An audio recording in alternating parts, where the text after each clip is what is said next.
하나님 말씀 룻기입니다. 룻기 1장 16절 한 절 보도록 합니다. 룻기 1장 16절 같이 읽겠습니다. 룻이 이르되 내게 어머니를 떠나며 어머니를 따르지 말고 돌아가라. 강권하지 마옵소서. 어머니께서 가시는 곳에 나도 가고 어머니께서 머무시는 곳에서 나도 머물겠나이다. 어머니의 백성이 나의 백성이 되고 어머니의 하나님이 나의 하나님이 되시리니. 오늘은 룻기를 살핍니다. 이 책의 제목은 이 책의 주요 등장인물인 룻의 이름을 따라서 지어졌습니다. 알다시피 룻은 모압 출신입니다. 모압은 이스라엘의 동쪽에 있는 나라인데 이 아브라함의 조카 롯이 그 작은 딸하고 사이에 동침을 했잖아요. 거기서 난 아들이 모압입니다. 그 모압의 후손이죠. 모압 여인으로서 이 룻은 이스라엘 남자와 결혼했다가 과부가 된 그런 인물이죠. 그리고 나중에 이제 베들레헴에 살고 있던 보아스와 결혼하고 이 룻의 그 사이에서 난 그 아들이 나중에 다윗의 할아버지가 돼요. 그래서 이 모압 여인이었던 이 룻이 나중에 메시아의 조상이 되는 거죠. 다윗의 후손이니까.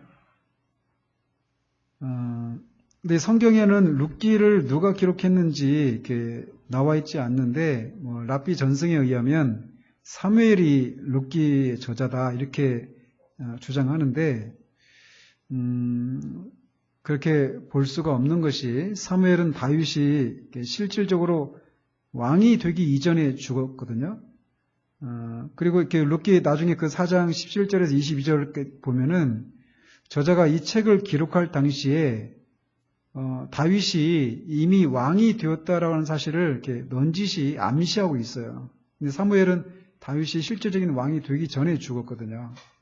그러니까 다윗의 족보가 나중에 나온단 말이죠. 근데 그냥 평범한 가정의 한 존재로서의 다윗이라면 그런 족보가 나오지 않았겠죠. 근데 이 다윗의 족보가 올라와 있는 이런 것을 봤을 때 사무엘이 이 책의 저자라고 볼 수는 없어요. 아무튼 알려지지 않은 어떤 저자에 의해서 쓰여졌다라고 볼 수 있습니다. 그래서 말씀드린 것처럼 이 책에서 다윗이 언급되고 있어요. 4장 17절에. 그리고 18절 22절까지 해서 다윗에 대한 그런 간략한 족보가 소개되고 있어요. 근데 다윗이 왕이 된 시기가 주전 1010년경으로 보거든요. 따라서 이 시기가 룻기가 이 다윗이 왕위에 오른 이후에 쓰여졌다라고 하는 것을 암시해주고 있다라는 거죠. 그리고 이 중간중간에 보면 애적 이스라엘 중에라고 하면서 이 룻기의 사건이 일어났었던 당시에 이스라엘에 어떤 관습이 있었는가라고 하는 것들을 몇 가지를 소개하고 있어요. 그리고 또 룻기가 언제 어느 시대에 일어난 일이라고 말하고 있죠? 1절에 보면 사사들이 치리하던 때 일이라고 그래요. 어떤 사사인지는 정확하게 말하고 있지 않지만 말이죠. 그래서 저자는 이 사람은 사사들이 치리하던 때니까 사사들이 치리하던 때 이후에 사람이 썼겠죠. 그죠? 그러면서 자신이 살고 있는 시기와 이 룻기에서 벌어지고 있는 그런 사건이 일어났었던 그 때에는 어느 정도의 시간 간격이 있었다라고 하는 것을 말해주고 있어요. 그래서 다윗이 왕위에 오른 주전 1010년 이후에 이름이 알려지지 않은 어떤 저자에 의해서 저술되었을 그런 가능성이 높은 책입니다. 이 책은 어떻게 하나님의 백성이 하나님의 주권적인 인도 또 지혜와 언약에 기초한 그런 사랑을 경험하는지를 강조하고 있습니다. 그 내용은 이제 뒤에 더 구체적으로 말씀드리고요. 어쨌든 이런 하나님의 주권적인 인도와 지혜 또 사랑 이런 것들이 이 룻기의 그 상황을 보면 가뭄이 있었잖아요. 가뭄이 있어가지고 이스라엘에서 떠나고 모압 땅으로 들어가는데 거기서 남편도 죽고 두 아들도 죽고 새 과부가 남는 거예요. 그러니까 그래서 막 완전히 쫄딱 망했죠. 집안이 망했단 말이에요. 일종의.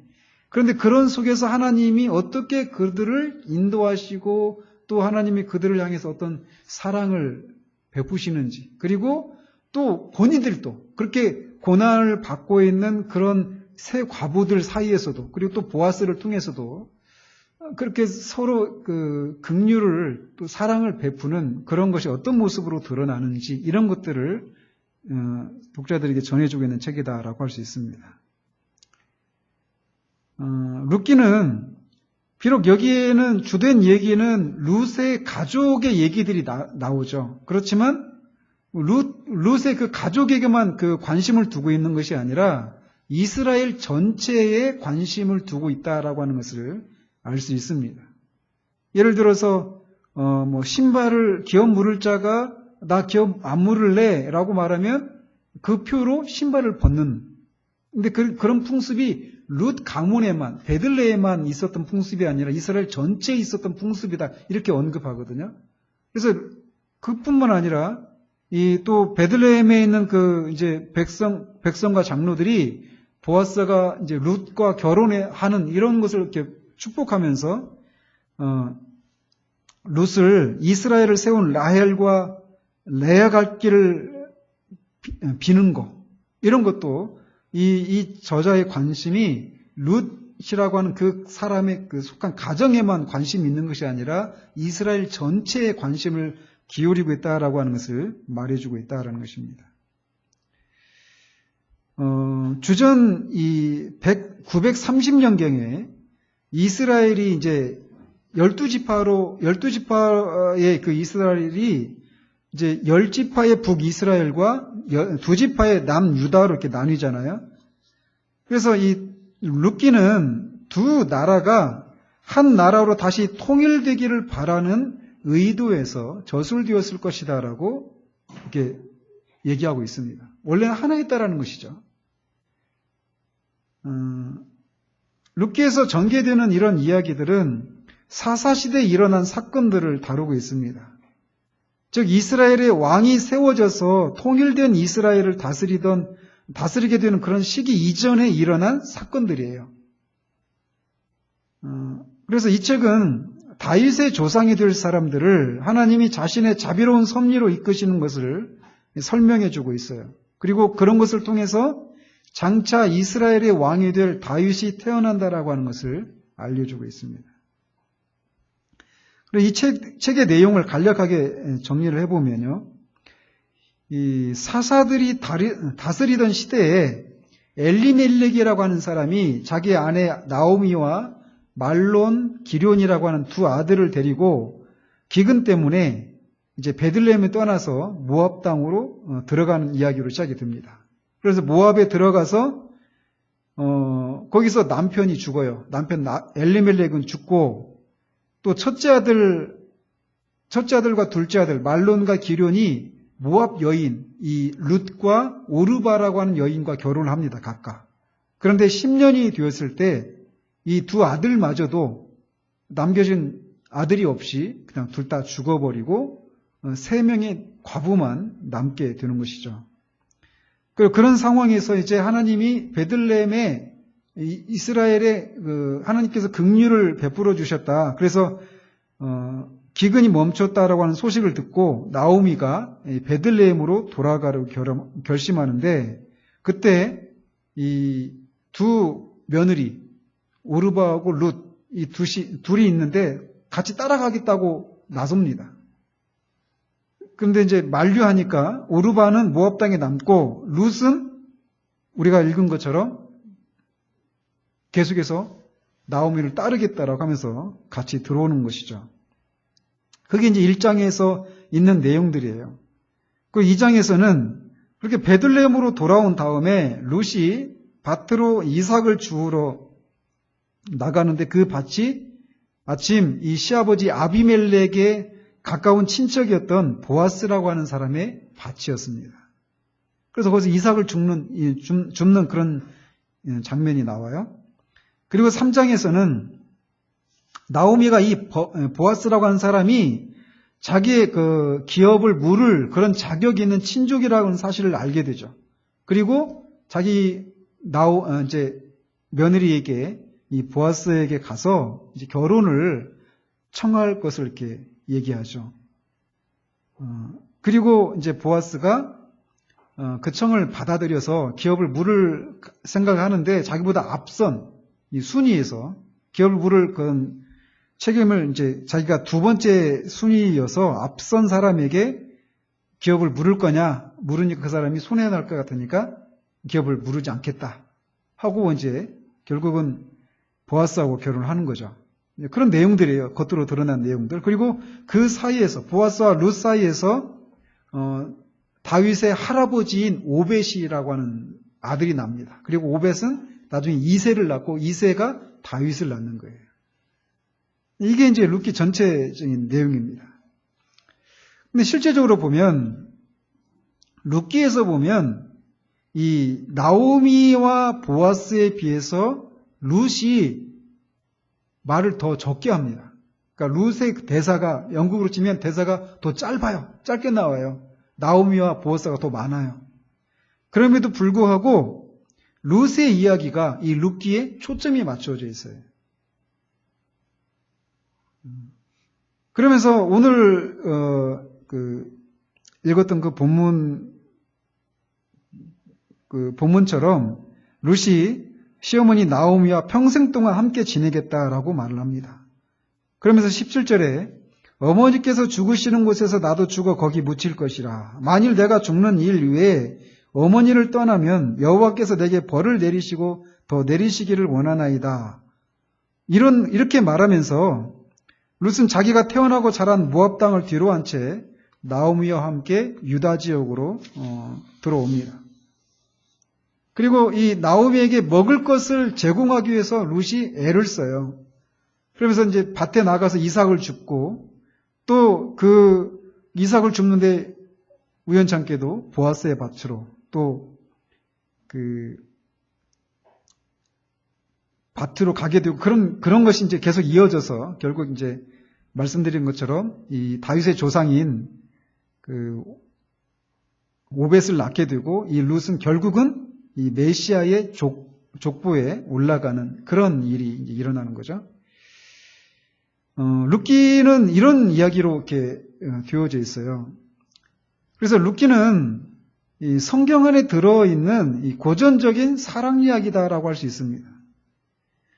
성경에서 주로 여인에게 초점을 맞추어서 이야기하는 책은 굉장히 드물어요. 에스더나 룻기 이 정도죠.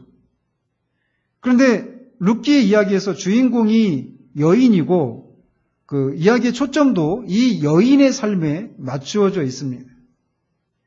또 룻기의 저자는 여성의 가치와 감성에 관심을 기울이고 있어요. 물론 가까운 친척으로서 기업을 물을 자 역할을 하는 그 보아스도 룻기에서 중요한 인물로 부각이 됩니다. 룻기의 중요한 인물이 룻하고 보아스라고 할 수 있는데 이 룻기에서 이 보아스가 하는 역할은 여호와의 사랑과 자비를 구체적으로 실천하는 사람으로 그려지고 있어요. 이처럼 룻기 이야기는 미덕을 지닌 그런 여인과 신실하고 용기 있는 남성을 이렇게 높여주고 있는 책이다라고 말할 수 있습니다.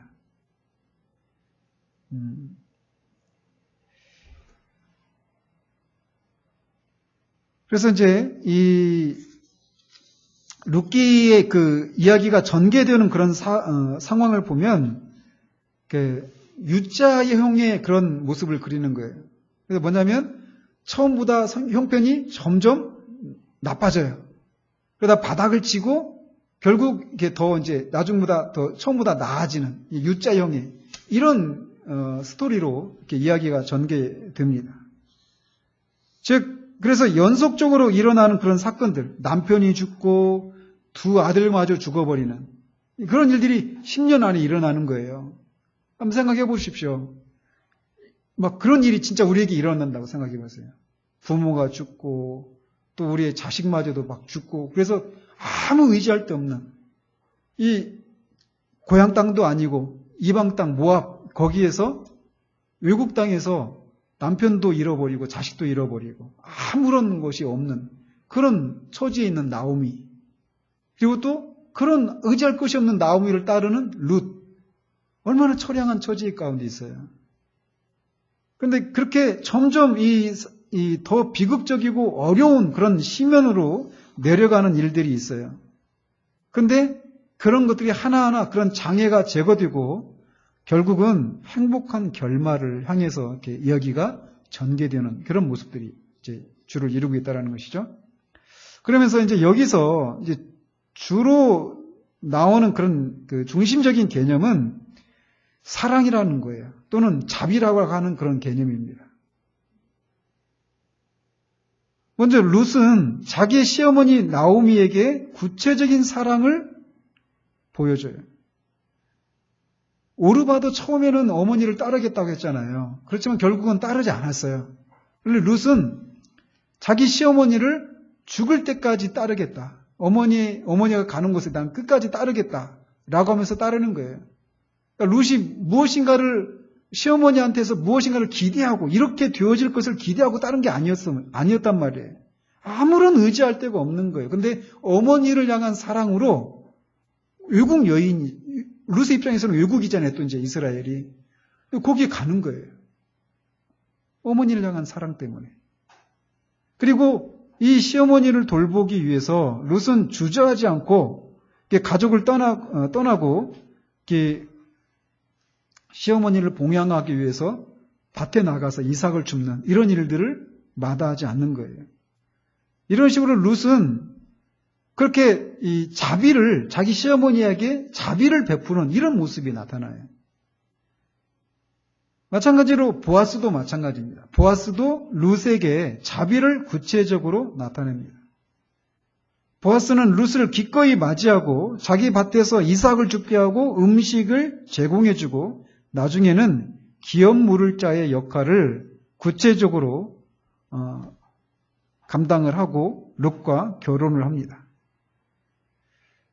이렇게 하나님의 백성이 서로 사랑하는 거예요. 서로 자비를 베푸는 거예요. 그런 행위를 통해서 결국 하나님이 하나님의 백성 전체에게 긍휼과 자비를 베풀어 주십니다. 하나님의 긍휼과 자비가 사람들 사이에 있는 그런 긍휼과 자비를 통해서 나타나는 거예요. 룻은 시어머니에게 또 보아스는 룻에게 그렇게 긍휼과 자비를 베풀어 주었는데 하나님은 그런 이스라엘에게 그런 룻이나 나오미 또 보아스에게 아들을 주시고 그 아들이 결국 메시아의 조상인 그 아들. 그러니까 하나님의 긍휼과 자비가 더 그 위에서 더 크게 베풀어지는 그런 모습을 보여주고 있다는 것입니다. 특별히 이게 언제 일어난 일이라고요? 어느 시대 때? 사사가 다스리던 시대예요. 우리가 사사기를 지난주에 살펴봤지만 사사기는 종교적인 타락과 함께 종교적인 배교와 함께 이스라엘 백성 전체의 도덕적인 삶도 극도로 낮아진 그런 시대란 말이에요. 근데 그런 시대에 이런 모습이 나타나는 거예요. 그리고 또 이제 이 룻기에서 이제 하나 핵심적인 주제가 자비 또는 사랑이라면 또 다른 주제는 기업을 물으는 것입니다. 기업 물음. 그래서 이 기업 물음이라고 하는 이 개념도 사랑과 밀접하게 연결되어 있고 룻기의 이 핵심적인 그런 내용이라고 할 수 있어요. 그래서 이 룻기에만 뭐 기업을 물으다, 기업을 물을 자, 기업 물음 이런 식으로 다양한 어근은 똑같지만 이렇게 번역할 수 있는 이런 내용들이 룻기에 이 4장밖에 안 되는 짧은 성경에 23번이나 나타납니다. 그래서 기업을 물은다라고 하는 개념이 굉장히 중요한 개념이에요. 근데 기업을 물은다라고 하는 게 뭐냐면요. 어떤 사람이 죽으면 형제가 여럿 있는데 형제가 자식 없이 죽으면 어떻게 됩니까? 동생이 형수를 자기 아내로 맞아서 거기서 아들을 낳으면 그 아들을 형의 이름을 이어가게 하는 거예요. 그리고 그 형편이 어려워져서 막 재산을 밭을 이렇게 팔아두는 그런 일이 생겨났을 때 그거를 다른 집밭 사람이 사지 못하도록 자기 집안에 있는 사람이 가정에 가까운 친족이 그거를 사는 겁니다. 그걸 기업을 무르는 거예요. 그래서 그 기업이 그 가문이 끊어지지 않고 계속해서 이렇게 가게를 이어갈 수 있도록 그렇게 하는 제도가 기업을 무르는 제도였단 말이에요. 그런데 여기 룻기에 보면은 원래 이 레위기에서 이렇게 말하고 있는 기업을 무르는 그런 내용보다도 더 거기서 요구하지 않는 그런 더 특별한 두 가지 내용을 더 그것을 시행하고 있는 것을 보게 됩니다. 그게 뭐냐면 가장 가까운 친척이 재산을 다시 사는 거예요. 그리고 또 하나는 이미 죽은 이 자신의 가장 가까운 친척의 미망인과 결혼하는 것입니다. 모세 율법이 요구하지 않는 것이었어요. 이런 것들은. 가까운 친척이 죽은 사람의 땅을 다시 사는 것은 그 땅이 말씀드린 것처럼 친족이 아닌 다른 사람의 소유로 영원히 넘어가지 않게 하려는 것입니다. 그리고 죽은 사람의 그 미망인과 이렇게 결혼하는 것은 그 후손을 잇게 하려고 하는 그런 제도였어요. 따라서 이 모세 오경의 이런 율법 규정들과 비교할 때 룻기의 이 관습은 그런 규정들과 약간 달라요. 어떤 면에서 다르냐면 룻기에서는 이 율법 규정을 죽은 사람의 형제가 남아있지 않은 그런 특수한 상황에 적용하고 있다는 것입니다. 형제가 사는 개념이 아니라는 거예요. 아무런 형제가 남겨지지 않은. 그리고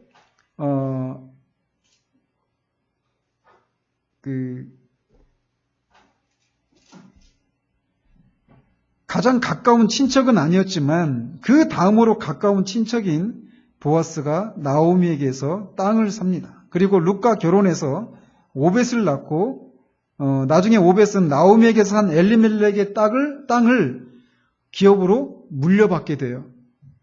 그래서 원래 엘리멜렉의 땅이 있었잖아요. 베들레헴에. 근데 그걸 놓고 갔는데 이거를 보아스가 결혼해서 룻 사이에서 낳은 이 오벳에게 그 땅을 이제 물려주는 거예요. 그래서 그 가문이 계속 이렇게 살아갈 수 있도록 그렇게 하는 거죠.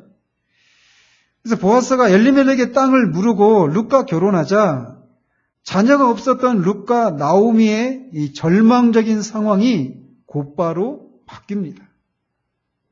여기서 뭘 볼 수 있어요? 룻과 나오미는 완전히 절망적인 상황이에요. 근데 보아스와 기업 물을 자인 보아스와 결혼하니까 완전히 우리 말로 팔자가 피는 거예요. 팔자가 전세 역전이 일어나는 거죠. 우리 처지가 그렇지 않아요? 우리의 죄로 인해서 완전한 절망 가운데 있는데 우리의 기업 물을 자인 예수 그리스도께서 우리를 사셔서 우리와 결혼하셔서 우리가 하나님의 나라의 성속자가 되는 거예요. 그래서 보아스는 우리의 예수 그리스도를 예표하는 그런 인물이라고 할 수 있어요. 그래서 이런 반전은 룻기 이야기에서 이 대조되는 그런 것을 통해서 강조되고 있습니다. 이 반전이라고 하는 게. 그래서 살아있는 자와 죽은 자, 안식을 구하는 것과 찾는 것, 기쁨과 괴로움, 풍족함과 빈손, 또 처음에 보여준 사랑, 나중에 보여준 사랑, 이렇게 대조되는 이런 개념들을 통해서 룻기의 이야기가 상황이 반전을 이루고 있다라고 하는 것을 우리에게 보여주고 있다는 것입니다. 이 룻기에서 전개되는 이야기의 그 갈등은 계속 그런 어려움들이 있었잖아요. 근데 그 갈등이 결국 보아스가 기업을 무르고 룻과 결혼하는 것을 통해서 해결이 돼요. 그리고 이런 것을 통해서 룻과 나오미에게 하나님의 복이 베풀어집니다. 룻은 결혼하고 임신해서 아들을 낳아요. 그리고 나오미는 남편의 후손을 잇게 되었고 나이 들어서도 생계를 걱정하지 않아도 되었어요.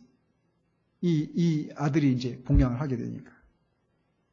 더욱이 이 보아스가 이렇게 룻이라고 하는 한 가문의 며느리 이 룻의 그 기업을 무르는 행위를 통해서 하나님은 이스라엘 공동체 전체에 복을 주십니다.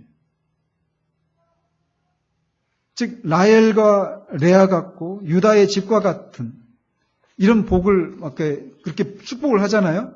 그런 것처럼 이스라엘 전체에 이 보아스가 룻에게 베푼 그 자비로운 행위를 통해서 이스라엘 전체 룻하고 이 보아스 가문에게만 복을 주시는 것이 아니라 이스라엘 전체 더 나가서 인류에게 복을 허락해 주십니다. 그러니까 하나님의 이 사랑, 하나님의 자비는 스케일이 어마어마한 거죠.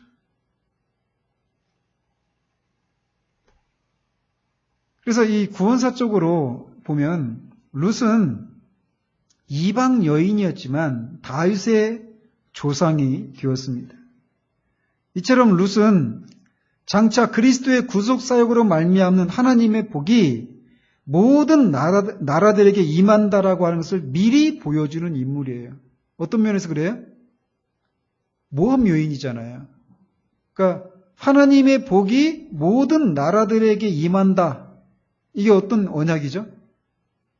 아브라함의 언약이잖아요. 근데 아브라함의 후손을 통해서 모든 민족이 복을 받게 될 것이다 라고 하는 것이 아브라함의 언약의 핵심인데 그것을 미리 보여주는 인물이 룻이라는 거예요.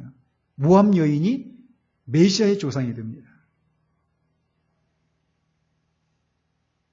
구약 성경에서 보면 여러 선지자들이 이 새로운 다윗에 대해서 예언을 합니다.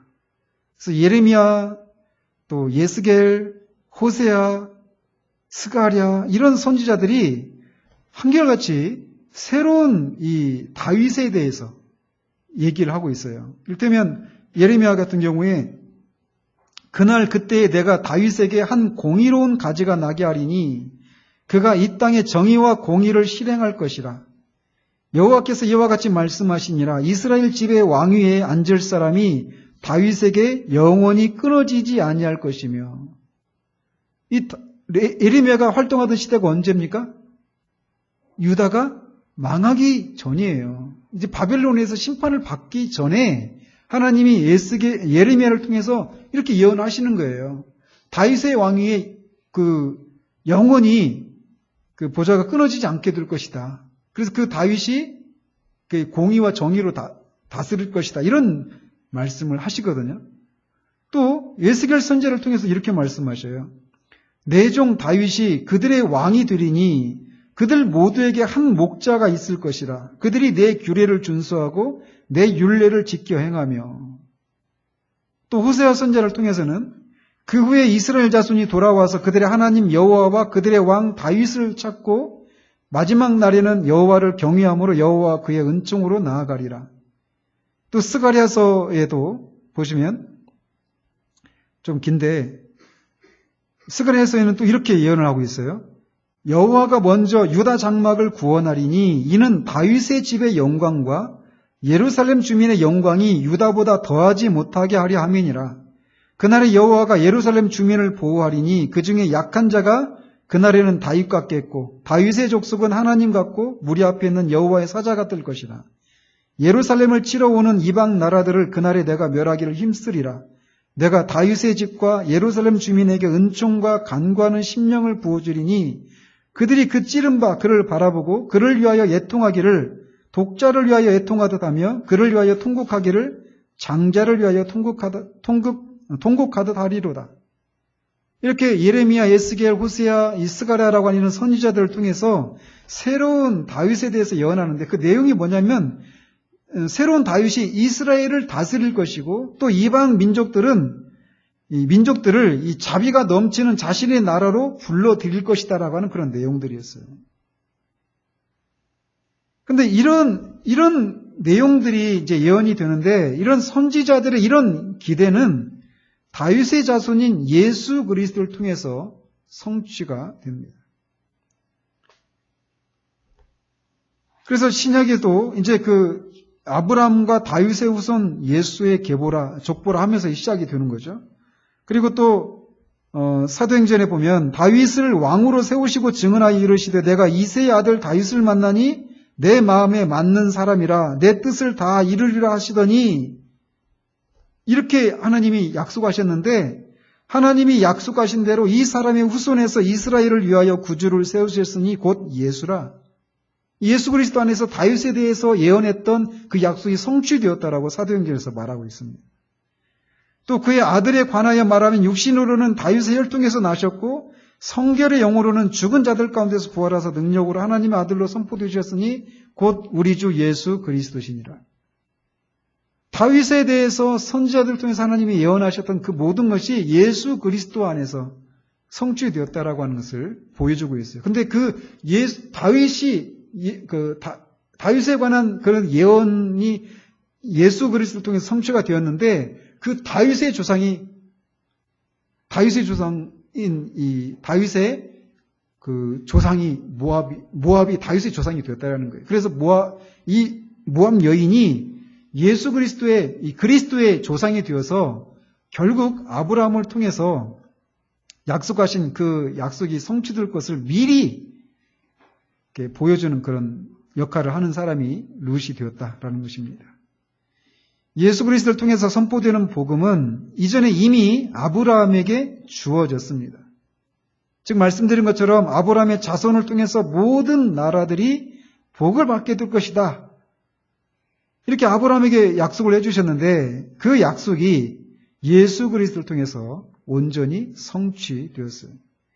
그리스도에 의해서 다윗의 왕위는 이제 영원히 세워졌고 그 왕위는 영원히 지속되게 됩니다. 그리고 그리스도 안에서 모든 민족들 가운데 구속받은 백성들이 모두 하나님의 가족의 구성원이 되었다라는 것입니다. 그래서 이 룻기를 통해서 하나님은 하나님이 하나님의 약속을 이루고 가시는 그 방식을 이렇게 진행하는 걸 보면 우리의 이해를 뛰어넘는 방식으로 그렇게 해나가 가신다라고 하는 것을 우리가 알 수 있다라는 거예요. 이 이야기 속에서 룻은 그냥 자기 시어머니에게 자비를 베풀었을 뿐입니다. 그리고 보아스도 그냥 그 여호와에게 피해서 들어온 룻을 긍휼히 여기고 그에게 자비를 베풀었을 뿐이에요. 근데 사람을 향해서 베푼 그 자비라고 하는 행위를 통해서 하나님은 그들 둘뿐만 아니라 그들을 뛰어넘어서 이스라엘 전체 그리고 이스라엘 전체를 뛰어넘어서 모든 인류에게 긍휼을 베푸시는 일을 하신다라는 거예요. 그러니까 우리가 하나님께 쓰임 받는 방식도 그런 거예요. 우리가 옆에 있는 사람들에게 이 긍휼과 자비를 베푸는 이런 행위들을 통해서 하나님의 일이 진행되어 간다라는 거예요. 룻과 보아스가 이 일을 알았을까요? 이 나중에 결과들을 몰랐어요. 그냥 자기가 직면하고 있는 그 상황 가운데서 자기에게 긍휼이 필요한 사람들한테 긍휼을 베풀었을 뿐이에요. 근데 그걸 통해서 하나님이 하나님의 구속사역이라고 하는 큰 일들을 집행해 나가신다라는 것이죠. 그런 것처럼 우리도 마찬가지예요. 사사시대 같이 이렇게 종교적으로 도덕적으로 타락하고 암울한 이 시대 가운데서 우리도 우리 주변에 있는 사람들에게 이런 긍휼과 자비를 베푸는 것을 통해서 하나님의 일들, 그리스도 안에서 하나님이 이루어 놓으신 그 일들이 우리의 그런 행위들을 통해서 그 큰 일들이 진행되어져 간다라는 것입니다. 나중에 우리가 천국에 가서 우리가 섬겼던 이런 것들이 베풀었던 그런 긍휼과 자비가 어떻게 하나님 나라의 어떤 부분을 차지하고 있는지 그때 보게 될 거예요. 그런데 여기서는 모릅니다. 그러나 우리가 이 룻기의 이 결말을 보면서 우리가 그것을 볼 수 있어야 돼요. 또 한 가지 말씀드린 것처럼 이 룻기의 이야기 전개 방식은 유죄 형식이에요. 그래서 점점 상황이 더 어려워집니다. 바닥을 치죠. 근데 그 상황이 다시 반전을 이루는 그런 방식으로 전개가 돼요. 근데 그 과정에서 나오미를 살펴보십시오. 나오미가 자기 이름을 나를 나오미라고 하지 말아라. 기쁨이거든요. 나오미라는 뜻이. 나오미라고 하지 말라고 해요. 뭐라고 해요? 말하라고 해라. 말하는 씀이라고 하는 게 괴로움 이런 뜻이에요. 나를 기쁨이라고 하는 나오미라고 부르지 말고 괴로움이라고 하는 그 말하라고 불러라 이렇게 얘기를 하는 거예요. 왜? 갈 때 그렇게 남편이랑 두 아들과 갔는데 남편 아들 다 잃고 빈손으로 돌아오는 거예요. 그러니까 인생의 그런 쓴뿌리를 그런 쓴 어떤 결말을 경험한 거죠. 근데 나중에 어떻게 됩니까? 상황이 반전이 이루어지죠. 저는 근자에 우리가 신앙생활을 하면서 얼마나 이런 상황들을 많이 겪게 되는가라고 하는 것을 생각하게 돼요. 나오미처럼 말이에요. 우리의 상황이 더 나빠지는. 그러니까 종종 신앙생활 하다 보면 우리에게 그런 생각이 밀려올 때가 있어요. 내가 주님을 위해서 더 열심을 냈는데 내가 이 정도 주님을 위해서 이 정도 헌신하고 이 정도 순종하고 이렇게 포기할 거 포기하고 이렇게 살았으면 내 삶이 이런 상황에서 이렇게 좀 더 잘 풀려야 되지 않는가? 이런 생각을 할 수 있잖아요. 그럴 때 의심되는 게 뭐예요? 하나님이 선하시지 않은 것 같은. 하나님이 굉장히 좀 인색하시고 엄격하신 분과 같은 그런 생각이 들어서 하나님을 위한 열심에 우리가 이렇게 열심히 식어버리는 그런 일들이 우리 가운데 종종 일어납니다. 그리고 그런 것이 우리의 삶 가운데 돌아보면 거의 대부분이 그런 것 때문에 힘들고 고통스러워요. 그런데 하나님이 그런 상황 가운데 있었던 나오미를 이렇게 생각하지 못했던 방식으로 반전을 이루시는 이런 모습을 우리는 봐야 돼요. 그리고 결코 그 하나님이 그 두 사람에게만 긍휼을 베푸는 그런 차원으로 긍휼을 베푸시는 게 아니라는 거예요. 이스라엘 전체, 그 인류 전체. 말씀드리고 싶은 건 하나님은 정말 이 헷세드의 하나님이라는 거예요. 자비, 사랑의 하나님이시라는 겁니다. 인색하지 않으신 분이시라는 거예요. 우리의 생각을 뛰어넘는 방식으로 우리에게 선을 행하시기를 기뻐하시는 그런 분이시라는 것을 우리가 기억할 필요가 있습니다. 룻기는 우리에게 그런 것들을 말해주죠. 기도하도록 하겠습니다. 하나님 아버지, 이 룻이라고 하는 이 사람과 주변을 둘러싸고 있는 사람들 사이에서 일어난 일들을 통해서 하나님이 어떠한 분이시고 또 하나님이 그런 상황들을 통해서 어떻게 우리의 구세주 되시는 그리스도를 나오게 하셨는지 이런 내용들을 잠시 살펴보았습니다. 아버지 하나님, 이 룻기를 살피면서 하나님 정말 이 사사기와 같이 종교적으로 도덕적으로 어둡고 타락한 시대에 그들이 주변에 있는 사람들에게 긍휼을 베풀어야 될 사람들에게 긍휼을 베푸는 것을 행해 나갈 때 하나님이 그것을 통해서 얼마나 놀라운 일들을 행하셨는가를 우리가 살폈습니다. 그런 것처럼 우리도 우리에게 이렇게 종교적으로 또 도덕적으로 사사기와 같은 그런 시대를 이 21세기 대한민국에서 그런 시대를 우리가 살아가고 있는데 그 속에서 우리도 우리 주변에 있는 사람들에게 이 하나님의 헷세대를 베푸는 것을 통해서 하나님이 그 사람에게 또 우리가 몸담고 있는 가정과 교회와 이 지역 사회에 어떻게 하나님이 일하시는가를 우리가 기대하며 우리가 감당해야 될 일들을 감당해 나가는 우리들 될 수 있도록 주님 도와주시길 원합니다. 이 추석 명절에 우리가 만나는 이 가족들에게, 불신 가족들에게 하나님의 그 헷세들, 자비를 우리가 실천하는 것을 통해서 하나님이 그 일들을 통해서 우리가 생각하지 못하는 그런 일들을 행할 것을 기대하며 그런 기대 가운데 명절을 지내는 우리들 될 수 있도록 도와주시옵소서. 예수 그리스도 이름으로 기도합니다. 아멘.